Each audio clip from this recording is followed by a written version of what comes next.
There we go. Well, dude, things have changed quite a bit since we spoke last. I think there's been a lot of world. There's been a pandemic.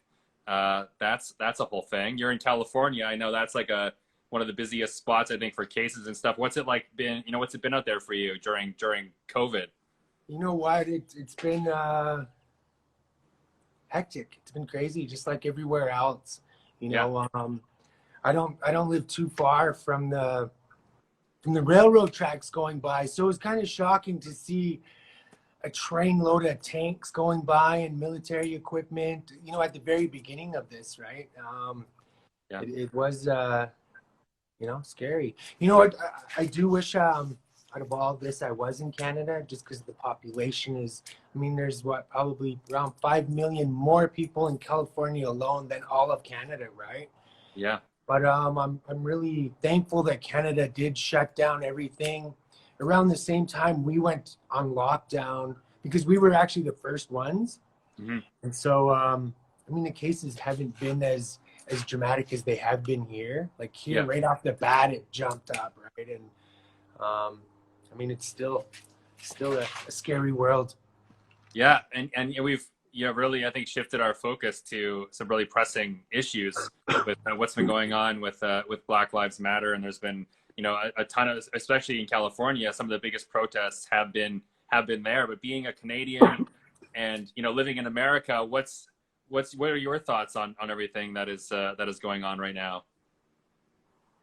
It's sad that everything had to shut down for the world to see what's going on, right? I mean, it's been, it's 2020 and we're still having to deal with these kind of issues. It's ridiculous. It's really sad, but at the same time, I'm really glad that there is a lot of support from everybody, right? There's, it's good to see the support out there for anti-racism everywhere.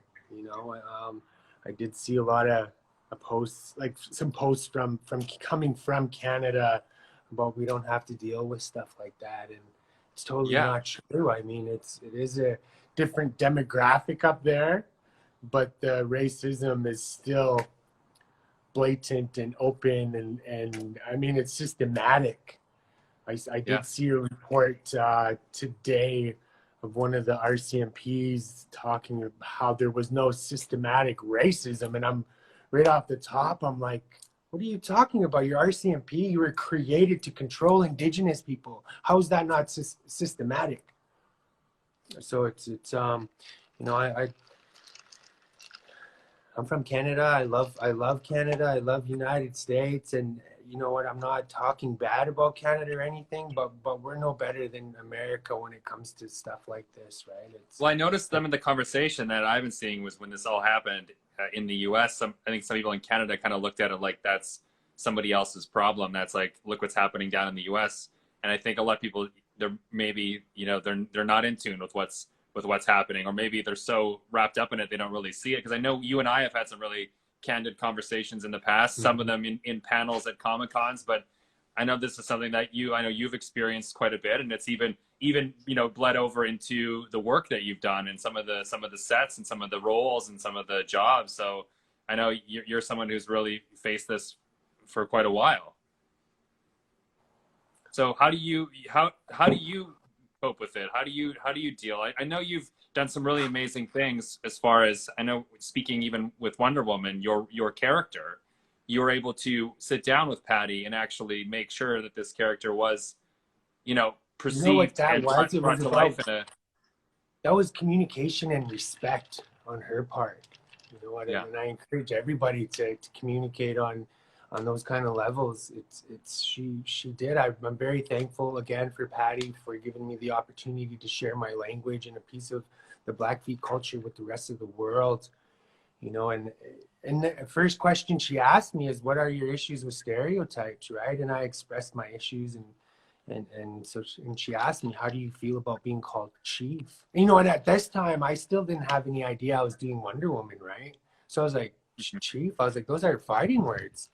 And she goes, well, we can't change the name based on DC comic book characters. And I was like, what? DC comic books? And so that's when she told me it was Wonder Woman, right? And how Steve Trevor had a friend that was, his name was Chief, right? So, and then she turned around and she said, out of respect to you and your culture, your people, do you speak your language? And I said, yes. She goes, I'll give you the opportunity to introduce yourself in your own language, and you never ever have to call yourself Chief. So I was like, yes, right on. Thank you, Patty. You know what? Growing up in southern Alberta, the racism was horrible. Was you know what? I mean, I've been thinking. I think about it all the time. You know what I mean? Because I want to be able to express the feeling I had. You know, so we go back to language. We go back to communication. So my first day that when I went to school off the reserve. Okay, there we go.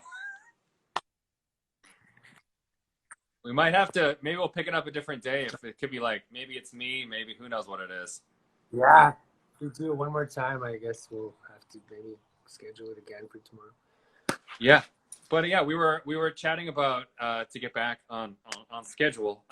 We were chatting about living in Alberta and you know what you dealt with, and the first time you were just telling us the first time you had left the reserve and left and went to the city for the first time. And so if you could maybe let's start there. Let's share that story.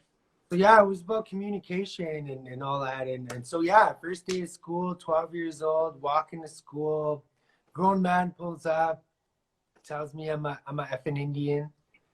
And yeah, you know what, it was shocking. It was very, you know, I think, like I said, if that happened now to a kid, I think that's traumatizing. But like I said, I don't know if you heard me, I had an upbringing that empowered me to be proud of who I was and where I came from. I was raised by my grandmothers, so I was, you know, knew a lot about my culture, the cultural value system, right? Which gives me that pride. I still carry that today, right? And a lot, you know, for me, a lot of my peers don't have that same support, where I could see it could be traumatizing to hear that as a little kid. You know what I mean? Yeah. And that runs through my head all the time. You know what? I'm gonna put that in a movie, just to show those that what we have to go through. You know, I don't think you see that side of the world. Or, you know, like even being here in California, I'll go to a cultural event, whether it's a powwow or something, and I have non-Indigenous people come up to me and they're like, "Oh my God, are you a real Indian?" And I'm like, yeah, like, so it's just, some people don't even know we still exist. It's like we're out of a comic book or a, you know, out of Harry Potter or something. Yeah. It's strange, but I mean, it's different in Canada. I don't, you know, depending on where you're at, the rural areas, you know, it isn't black and white, it's brown and white. Do you know what I mean? Yeah. And well, you're from Saskatchewan, you know. Yeah. You know, I could go on and on and on about systematic racism, you know. I don't want to even, there's so much we can bring up, you know, even in the statistic wise, we got the highest incarceration rate, but you know what, our population, we're what, 2-3% of the population. How does that work? You know, there's so many, you know, systems in place that were put against us so we didn't thrive. You know, everything that was regulated towards Indigenous people in Canada has been there to suppress, oppress, and kill us. And they're still trying to do it. Right now, Trudeau's trying to push the white paper to use the framework to take away what we have left and put us as municipalities. You know, right now, it's really sad. You know, for me, it would turn out like here in the States, some of the reservations end up going into defaults, and then the banks take it, and then the land gets sold off. And that's exactly what they want, you know, with the pipeline and all the resources that are, you know, systematic racism. Go back to that. Stolen resources. Every Native American in Canada and America should be as rich as the Saudi Arabians. You know what I mean? With all the resources that have been stolen from us. You cannot say that it's not systematic. Mm-hmm. I think, Yeah. you know, I mean, you know, you go back to the first prime minister, John A. Macdonald. He was the first one ever to use chemical warfare. So Canada has no place to talk about, you know, being above anybody. You know what I mean? So Yeah, well, Kelsey in the comments, I just saw like, you know, residential schools and the '60s scoop, and there is a very dark history of Canada that I think we kind of just like, I don't know, it's not even that long ago. Like the last residential school was only a few decades ago that it closed down. yeah. Like if people think My older this is brothers like ancient history. What was that? Sorry. My Go older ahead. brothers even went to residential school, so you know I missed it by 2 years. So yeah, it's affected me very much. I mean, my parents went, my grandparents went, you know, and it is, you know, it's tough to I mean, it's tough and empowering at the same time to know your history, to know what's been done to you. But at the same Mm-hmm. time, it's never acknowledged by non-Indigenous people. You know, why are this statistics the way they are? You know why? Because Canada should tell the real history of what they did to my people, the original Canadians, what they're still doing to the original Canadians. Well, They're still we are taking right the last. now. Yeah, it's they use truth and reconciliation as words to, you know, to say to the public, and you know what? It's nothing but lies and deceit. They just using Yeah. that Well, as so they can say, "Oh, we had consent or whatever, right? We tried to do something about it, and whatever." I mean, it's all just a bunch of BS to me. It's not truth and reconciliation. It's, you know what? For me, it's like I thought the government, I think, thinks that we would have been dead by now, that this wouldn't be an issue right now at this day and age. They didn't expect us to survive the shit that they put us through. mm-hmm. To be Well, honest. Yeah, no, 100%. And it's strange because right now this month is Indigenous History Month across the country. We can kind of circle back because when we talk about Chief and your influence in the character, there was a bit of dialogue that you spoke that was not subtitled. So a lot of people don't know what was said in the movie that was alluding to your character's background and history. Could you indulge? Could you share more about that? What I said was "okay," which is hello. Mm-hmm. I'll get in deeper to that if you want the actual literal translation of that. So I said hello. Okay. Napi. I said hello. My name is Napi. Napi is a Blackfoot demigod. And it was all a lesson involved, and you would see Napi do something. He teaches you something wrong to do by doing. You see the example, right? Mm-hmm. So there's hundreds of these stories, right? And it's kind of he helped the world evolve. He's very when it comes to Blackfoot culture, he's very rich in the culture. He has everything to do with everything, right? So it's got to be so cool to be a part of that and also to represent that for so many people, because I think, you know, we don't, you know, like think about what you're doing to a generation of, you know, Indigenous people to watch a movie on a big screen and to see themselves represented and to see you kicking ass up there beside Wonder Woman. Like that's got to be, because, you know, when I grew up, you know, when you grew up, we never really saw that, and now a new generation can see that. So that's got to be a cool feeling to be a part of that. It is. You know what? I'm so thankful. You know, it's one of the first times an Indigenous person has been put in the light of as a hero. Usually we're the villain, or you know what I mean? So yeah, it's about time.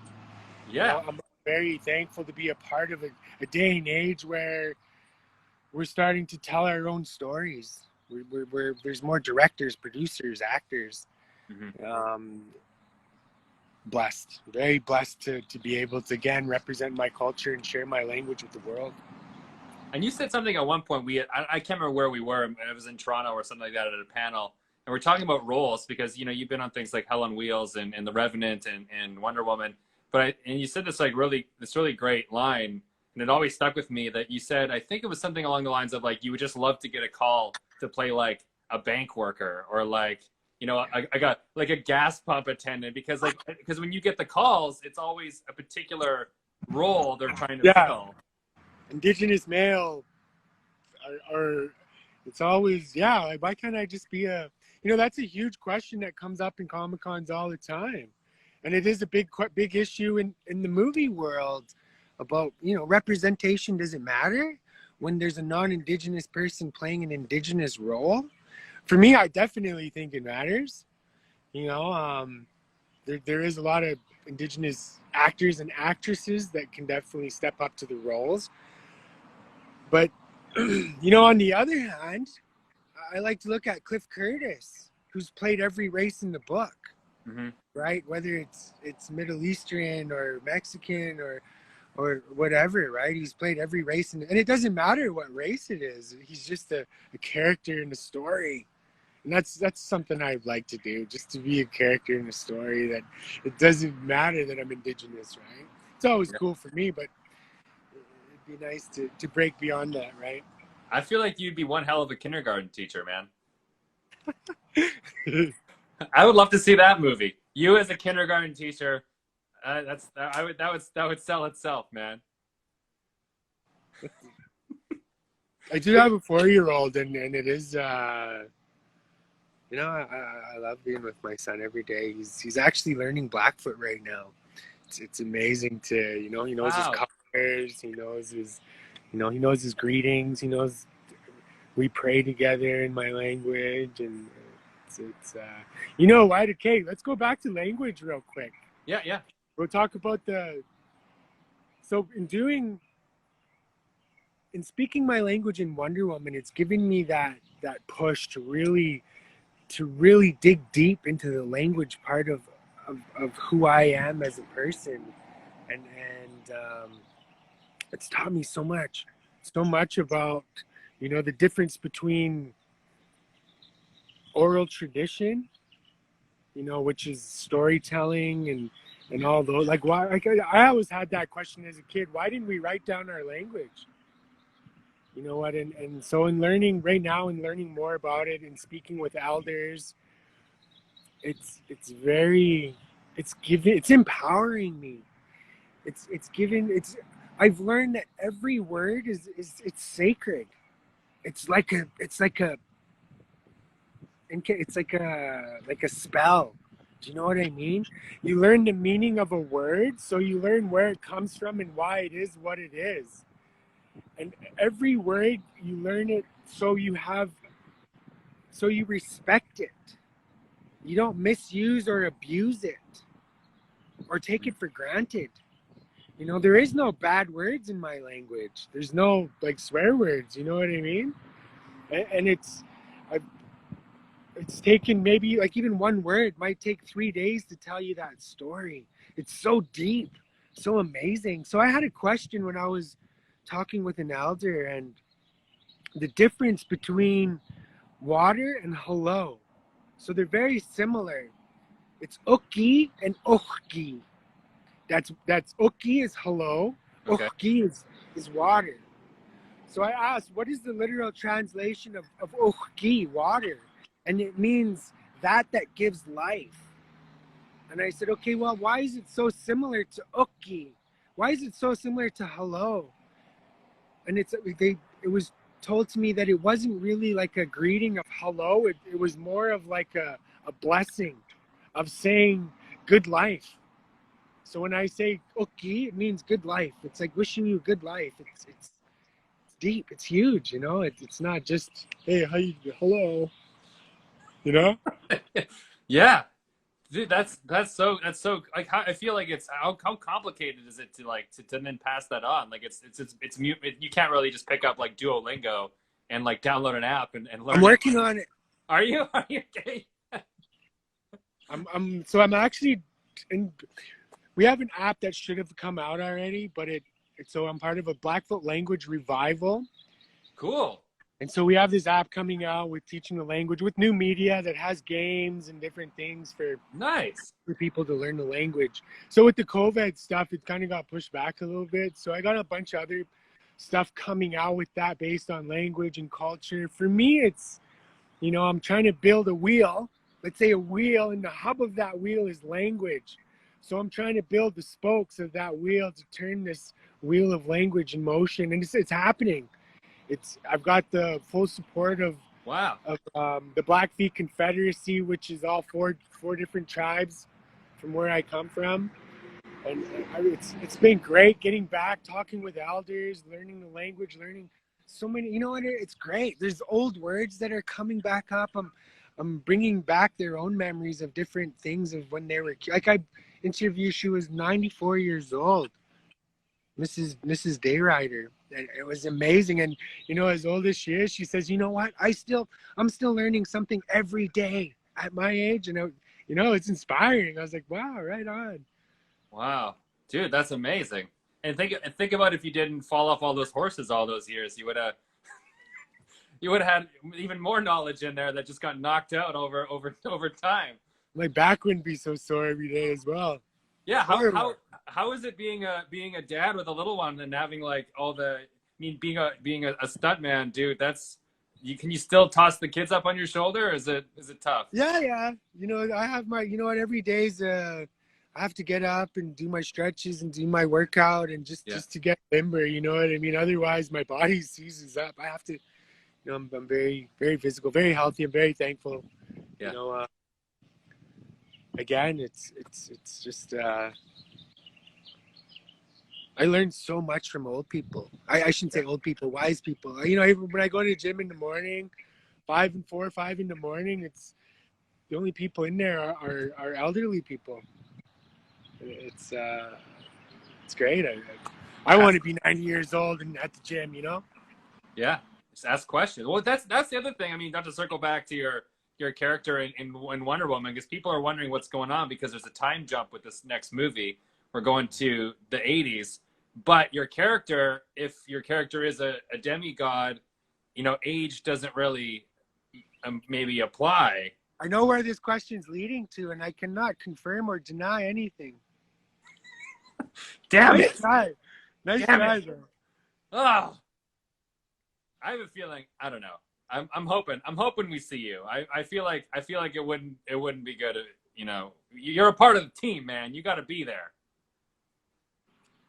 You gotta pray to the DC comic book gods. Okay, well, let's hope for the best. I think, yeah, because I mean, the movie, it must be such a strange time too. The movie got pushed a little bit, and now it's going to be coming. I don't know, when is the release date now? I think it's August 4th. Yeah, it got pushed. Yeah, geez. Were you like a lot of people working on stuff at the time, and then things got like, what's your work life like now? Is everything on hiatus and pause still, or? Oh, it's been on pause since February. Yeah, it's been like at a standstill, right? Yeah. Well, hopefully we get things back. Well, there's some word of stuff opening up. I heard of some stuff opening up in Winnipeg, actually. I think they're the first movie crews that are starting to open up in July. So far, you know, everything again is still to be determined, right? So yeah. Cool. Well, let's before we wrap up, Gene. There's a couple fan questions at the bottom. Let me bring some up here. What was it like working with Gal Gadot? What was amazing? Like? She's such a great person. She is very down to earth. She's amazing. You know, good heart. Definitely. You know, one of those people you walk up and it's just you know, you can feel that energy, right? Good people. Nice. And another question here from Kelsey. This is a great one. I guess you've kind of taught us something already, but can Gene teach us a Blackfoot word or phrase? Is there any one that we could? Well, we guess we've already kind of learned hello. Is there any other word you could teach? I don't know. What do you want to learn? Jeez, what's Is there like I feel like everyone right now, I saw this the other day, everyone's ending like emails and stuff with like stay safe because of what's going on in the world. Is there like a greeting or a message that's similar to like stay safe or stay well? Well, Or they might call it, okay, Ee-gawk-ee-mot. Ee-gawk-ee-mot is something that we would, it's you know, it's more of trying hard that the results will come forward, you know, as long as you're trying hard. So it's Ee-gawk-ee-mot. Ee-gawk-ee-mot. 4 syllables. Ee-gawk-ee-mot. Ee-gawk-ee-mot? Ee-gawk-ee-mot. Ee-gawk-ee-mot. Okay, I'm gonna end all my emails with that now instead of stay safe. Yeah. It's getting a little much. And another question that I had, I always lose track of this. You tell a great story with Hell on Wheels. There was one particular episode, I think, where you died multiple times in the same episode. Is that right? Oh, yeah. How many times? What was the number? Was it like 3 or 4? Or what was I think it was 3 in the same 2-minute battle scene. Really? Yeah. Like at the very beginning, I get shot off my horse by Common, and then, or Elam. And then at the very end, and at the very end of that 2-minute segment, I get killed by Anson or yeah, Colin Bohannon, right? I mean, The Revenant, the first 6 minutes, I probably died 10 times. Really? Yeah. The Revenant was, that first 6 minutes of Revenant was the hardest thing I've ever filmed. But actually, at the same time, it's one of the most rewarding. Wow. Yeah, I heard it was, well, actually, at least last time we saw each other, a friend of yours came up too, who was also in the film, one of the other stunt guys. He was, you guys had, remember, I can't remember his name. We went to the place on King Street. He worked on the project with you. He's from like north, he lives like north of Toronto right now. Anyway. But you guys were both talking about the film and how amazing and important it was to be a part of that. But also they wanted to shoot in natural light too. So the whole time. So that must have been like super challenging to be outside in the conditions to try and get the shots right. Because you only have a certain amount of time to do it because the sun's going to move. Yeah, exactly. Was that a huge problem? We rehearsed all day. Then when it became magic hour, then we shot it, right? Wow. And, yeah, it was, you know what, the elements were what was really, you know, being in Alberta, I mean, weather changes every 5 minutes, right? But it was from blizzard on a Monday to Chinook on a Wednesday, and all the snow was gone. And, you know, compared to 4 feet of snow up near Morley, we ended up having to shoot in Antarctica, or I can't remember. They went south to do some more snow scenes. Hey, you know what? I'm really sorry. I wish we could have had a better connection like this in the beginning of this conversation. A lot of the stuff that I said about what's going on currently with the racial stuff. I wish I could have been heard a little more. There's a lot of important things there that I think need to be reiterated to people. I mean, this is a crazy world we're living in, and again, I want to go back to like Patty, go back to communicating with respect. That's how my whole character evolved. And you know what, this day and age, I think, we can't have a blind eye anymore into the realities of our world. You know, there's people suffering all over, and we need to reach out and help everybody that we can. It's, you know what, at a time right now with this COVID, it's really brought, you know, for me, it really showed me what was really important, you know, being at home with my family and having their safety on my mind all the time. You know what I mean? Things became what's really important in our lives these days, right? Mm-hmm. And it became really clear.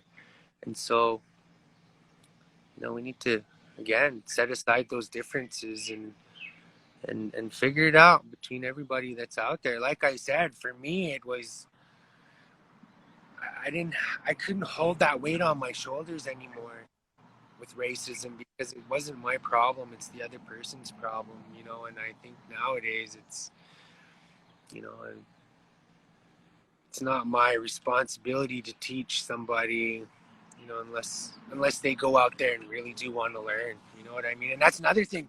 Speaking of what we're talking about right now, is telling our, you know, about race, and for me, I have a problem every time I'm looking up something, knowledge or whatever about a certain tribe, whether it has to do with language or culture, and I look up, you know, maybe I'm doing a movie role on a Seminole character, so I look up the Seminoles, but it always refers me to a non-Indigenous source. You know what I mean? So for me, I'm also working on that knowledge to get a database of knowledge that is grassroots based and comes from the people talking about their own people, talking about their own tribes, not somebody else reiterating what their idea of that tribe was or their experience. You know, I want it to be from that tribe's mouth, right?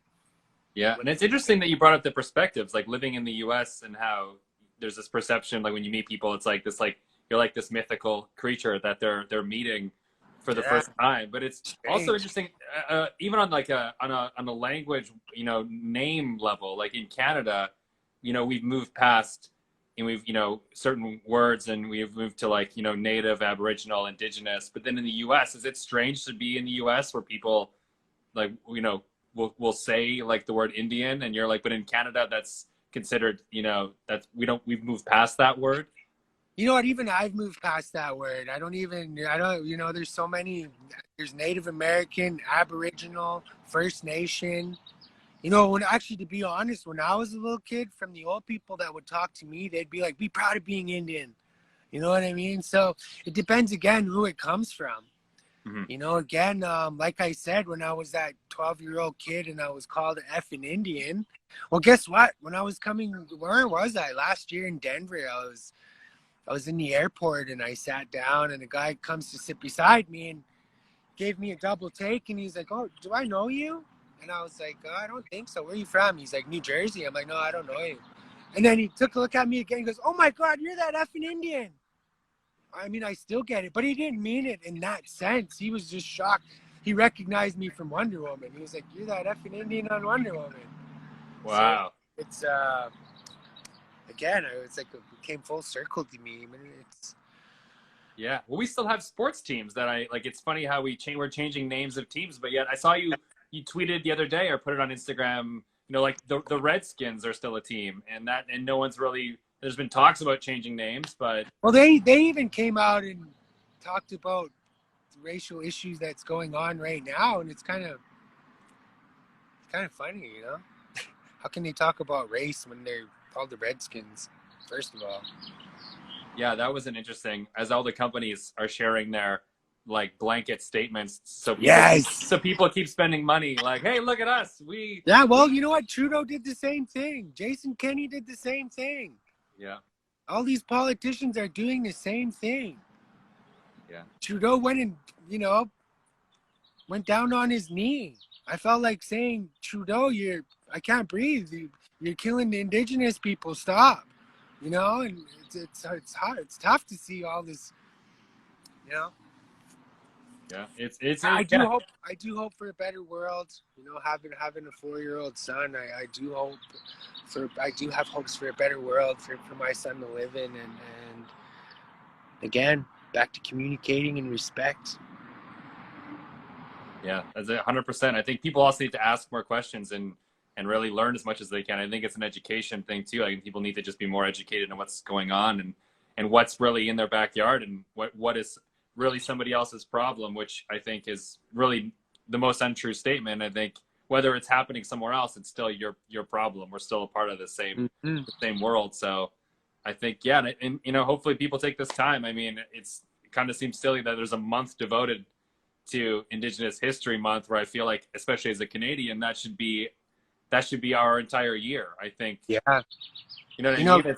Yeah. Going on to education. When I was in Canada, in my social studies class, we learned about Native Americans, and we